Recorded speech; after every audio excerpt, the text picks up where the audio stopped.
नमस्कार फ्रेंड्स, स्वागत है आप सभी का मेरी एक नई सीरीज क्लास 10th की सामाजिक विज्ञान की बुक है। इसका मैं एक नई सीरीज स्टार्ट कर रहा हूँ। तो पहली बुक है समकालीन भारत, जिसका पहला अध्याय है यूरोप में राष्ट्रवाद का उदय।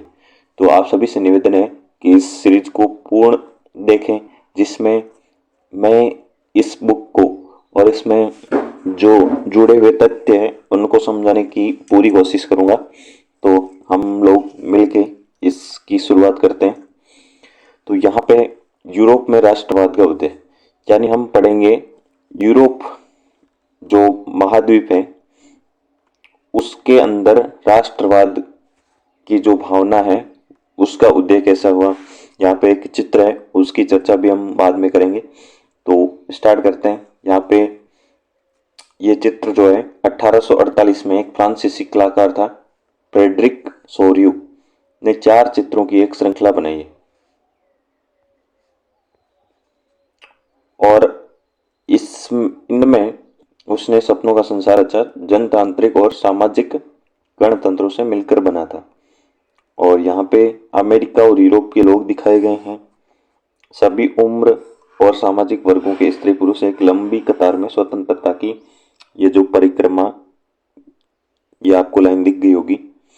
यहाँ पे मूर्ति की प्रतिमा, ये देख लो, स्वतंत्रता की प्रतिमा, इसमें परिक्रमा दिख रही है। और आगे हम पढ़ेंगे कि यहाँ पे अलग अलग तरह के देवता और बहुत सारे जो इनको देखते हुए हमें मिल लेंगे। तो यही आगे लिखा हुआ है। आपको याद होगा कि फ्रांसीसी क्रांति के दौरान कलाकार स्वतंत्रता को महिला का रूप प्रदान किया था, और ये हमने 9th में पढ़ा था।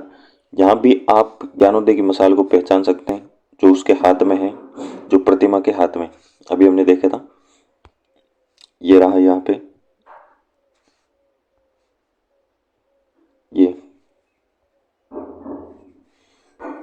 ओके, नेक्स्ट आते हैं।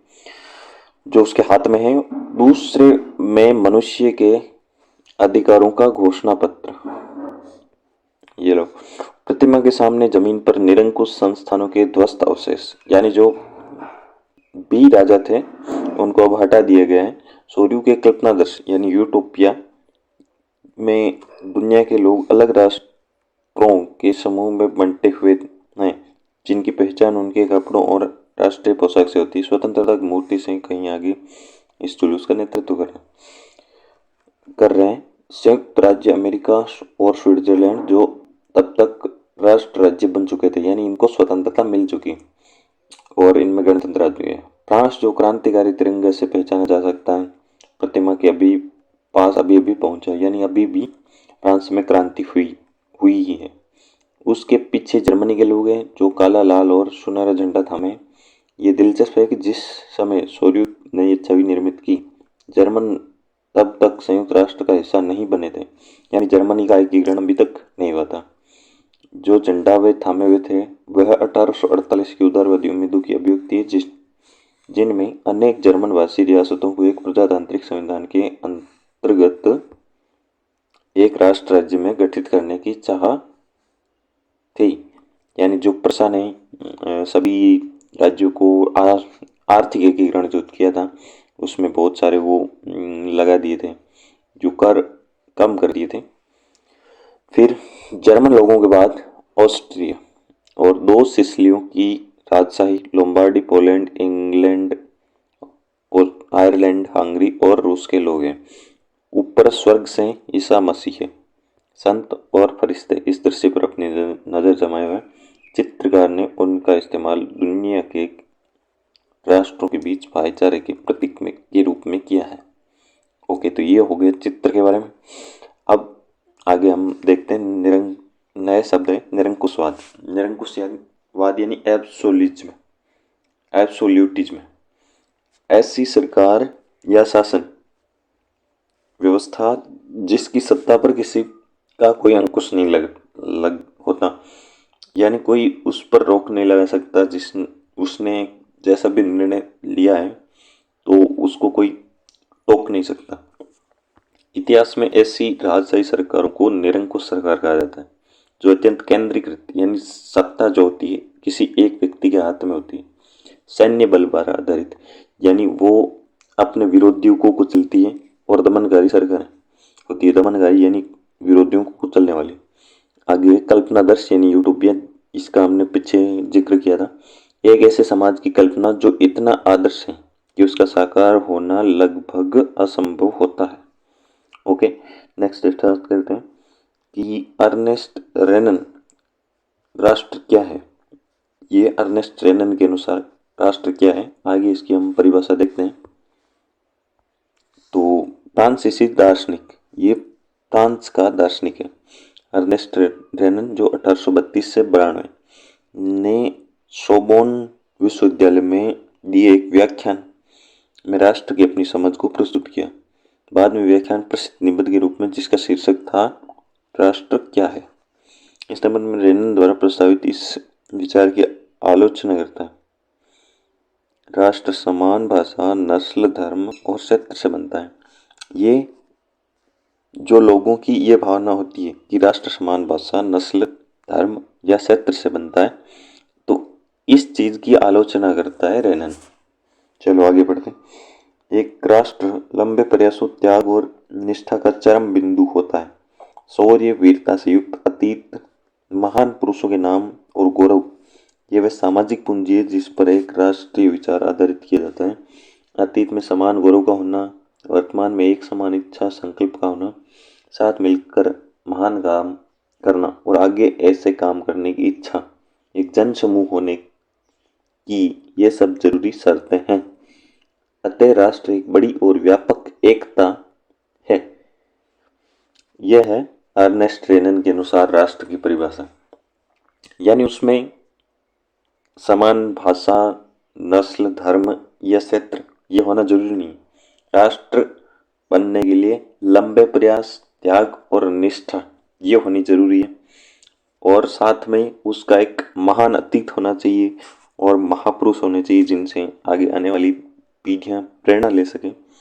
और ये जो समान गौरव सबका, यानी अपने देश के प्रति जो प्रेम की भावना होती है वो होना चाहिए, गौरव होना चाहिए।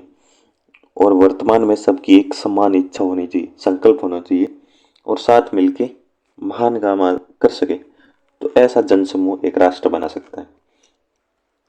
यानी लोगों की एक व्यापक और बड़ी एकता ही राष्ट्र है। आगे उसका अस्तित्व रोज होने वाला जनमत संग्रह है। यानी लोग यहाँ पे मिलके राष्ट्र को बना रहे हैं। जनमत संग्रह यानी लोग अपना मत दे रहे हैं कि हम इस राष्ट्र के अंदर हैं, राष्ट्र को हम मजबूत बना रहे हैं। प्रांत उसके निवासी है। अगर सलाह लिए जाने का किसी का अधिकार है तो वे निवासी ही है।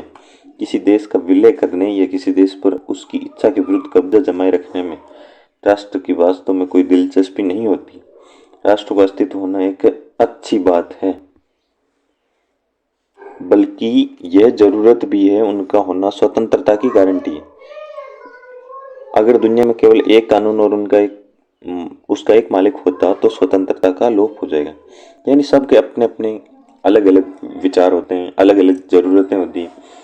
तो अलग राष्ट्र इसलिए जरूरी है कि एक विचार वाले सभी लोग या जिनका एक उद्देश्य है वो सभी लोग मिलके काम कर सकें और उस क्षेत्र को या उस राष्ट्र को आगे बढ़ा सकें। तो अगला है जनमत संग्रह। जनमत संग्रह यानी प्रत्यक्ष मतदान, यानी सीधा वोट दिया जाता है, डायरेक्ट, जिसके जरिए एक क्षेत्र के सभी लोगों ने एक प्रस्ताव को स्वीकार या अस्वीकार करने के लिए पूछा जाता है। यानी पक्ष या विपक्ष में वोट दिया जाता है। ओके, आगे चर्चा करें तो रेनन की समझ के अनुसार एक राष्ट्र की विशेषताओं को संक्षिप्त विवरण दे। उसके मतानुसार राष्ट्र क्यों महत्वपूर्ण है। तो राष्ट्र क्यों महत्वपूर्ण है, ताकि एक विचार के लोग एक साथ आ सके और वो एक साथ प्रगति कर सकें और सभी को अलग अलग अपने जीवन के हिसाब से स्वतंत्रता मिल सके। ओके, इस अध्याय में ऐसे कई विषय उठाए जाएंगे जिनकी काल्पनिक अभिव्यक्ति शौर्यू ने चित्र 1 में की थी। 19वीं सदी के दौरान राष्ट्रवाद एक ऐसी ताकत बनकर उभरा जिसने यूरोप के राजनीतिक और मानसिक जगत में भारी परिवर्तन ला दिए। अंततः यूरोप के बहुराष्ट्रीय वंशीय संस्थानों के स्थान पर राष्ट्र राज्य का उदय किया।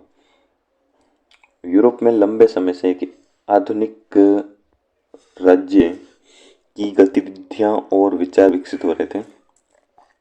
प्रभुसत्ता एक केंद्रीय शक्ति की थी, लेकिन राष्ट्र राज्य में न केवल उसके शासकों बल्कि अधिकांश नागरिकों में साझा पहचान का भाव, साझा इतिहास और विरासत की भावना थी। यानी अब राष्ट्रवाद पनप रहा है। पहले यहाँ पे प्रभुसत्ता यानी जो कंट्रोल था वो एक केंद्रीय शक्ति यानी एक व्यक्ति के हाथ में था। अब धीरे धीरे सभी नागरिकों में साझा पहचान का भाव आ रहा है, यानी सभी नागरिक जो है वो शासन में भाग ले रहे हैं। साझेपन की ये भावना अनंत काल से नहीं थी, यानी पहले इनमें ये भावना नहीं थी। ये संघर्षों और नेताओं तथा आम लोगों की सरगर्मियों से निर्मित हुई थी।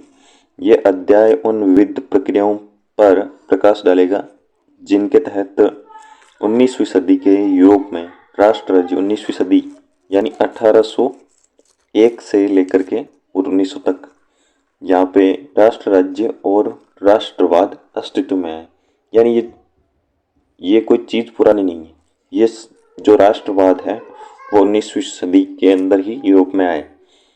आगे हम फ्रांसीसी क्रांति है जो इस पाठ का एक मेजर हिस्सा रहेगा, इसके बारे में करते हैं शुरुआत। तो राष्ट्रवाद की पहली स्पष्ट अभिव्यक्ति 1789 में फ्रांसीसी क्रांति के साथ हुई। तो फ्रांसीसी क्रांति की शुरुआत 1789 में हुई। जैसा कि आपको याद होगा 1789 में फ्रांस के एक ऐसा राज्य था, संपूर्ण निरंकुश राजा था, और यहाँ पे फ्रांसीसी क्रांति राजनीतिक संवैधानिक बदलाव हुए। राजतंत्र से जो प्रभुसत्ता है वो निकल के नागरिकों के समूह में हस्तांतरित हो गया और फिर ये क्रांति का परिणाम हो गया। आगे जो है क्रांति की घोषणा की गई कि राष्ट्र का गठन होगा और जिन्होंने क्रांति की है यानी नागरिक ही उस राष्ट्र की नीति तय करेंगे, यानी वो किस प्रकार आगे बढ़ेगा आदि। तो क्रांतिकारियों ने क्या क्या कदम उठाए कि लोगों को साथ में लाने का विचार रखा इन्होंने। देखो, सामूहिक पहचान की भावना, फिर पितृभूमि और नागरिक जैसे विचारों ने एक संयुक्त समुदाय यानी एक बड़े समुदाय का निर्माण किया इन विचारों ने, पितृभूमि और नागरिक। और फिर जिसे संविधान के अंतर्गत एक समान अधिकार प्राप्त थे, यानी सब लोग जो नागरिक हैं और जहाँ पे पितृभूमि यानी जो देश है उसमें सभी लोगों को समान अधिकार प्राप्त है। फिर एक फ्रांसीसी झंडा है तिरंगा, वो चुना गया। फिर राष्ट्र ध्वज उसको बना दिया गया। एस्टेट जनरल आप जानते होंगे जिसमें 3 प्रकार के जो लोग थे। पहला जो था शासक वर्ग, फिर पादरी और फिर तृतीय एस्टेट जिनमें गरीब लोग और मध्य वर्गीय लोग थे। ठीक है।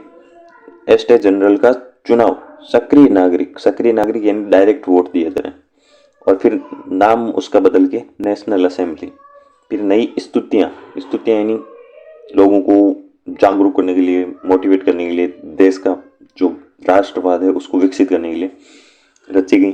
फिर शपथें ली गई, शहीदों का गुणगान हुआ और ये सब राष्ट्र के नाम पर हुआ। केंद्रीय प्रशासनिक व्यवस्था यानी प्रशासनिक का मतलब जो व्यवस्था है, प्रशासन चलाना है, राजकाज का काम या जो भी व्यवस्थाएं देखनी है वो केंद्रीय रूप से लागू की गई, जिसने अपने भूभाग में रहने वाले सभी नागरिकों समान कानून बनाए। और फिर आंतरिक आयात निर्यात यानी आंतरिक एक जगह से दूसरी जगह पर जो कोई भी आयात निर्यात करना है वहां पे जो शुल्क थे, यानी देश के अंदर कोई भी आयात और निर्यात किया जा रहा है तो वहां पे कोई टैक्स नहीं लगेगा। और भार तथा नापने की एक समान व्यवस्था लागू की ताकि ये एक आर्थिक एकीकरण हो गया जिसमें ना तो टैक्स लगेगा और ना ही नाप तोल में कोई परेशानी होगी। ओके। फिर क्षेत्रीय बोलियों को हतोत्साहित यानी उनको कम प्रोत्साहित किया गया, या उनको पीछे धकेला गया और पेरिस में फ्रेंच जैसी बोली और लिखी जाती थी वही राष्ट्र की साझा भाषा बन गई। यानी इस को और आगे बढ़ाया गया, यानी एक भाषा बनेगी जिससे राष्ट्र आपस में जुड़ सके, सभी लोग अपने विचार साझा कर सके। तो यहाँ पे चित्र 2 है, जर्मन पंचांग या तिथि पत्र का मुख्य पृष्ठ है। मुख्य पृष्ठ यानी मेन पृष्ठ, जिसे पत्रकार एंड्रियास रेबनान ने 1798 में डिजाइन किया। फिर यहाँ पे फ्रेंच बास्टिल में क्रांतिकारी भीड़ के प्रवेश के चित्र को उससे मिलते जुलते किले की बगल में बनाया गया है। ये किला जर्मन प्रांत के सेल में निरंकुश शासन के गढ़ के रूप में चित्रित है। नारा दिया कि लोगों को अपनी आज़ादी मुट्ठी में कर लेनी, यानी अपने कंट्रोल में कर लेनी चाहिए। रेबनान एक पत्रकार था, मेंज नामक शहर में रहता था, जर्मन जैकोबिन गुट का सदस्य था।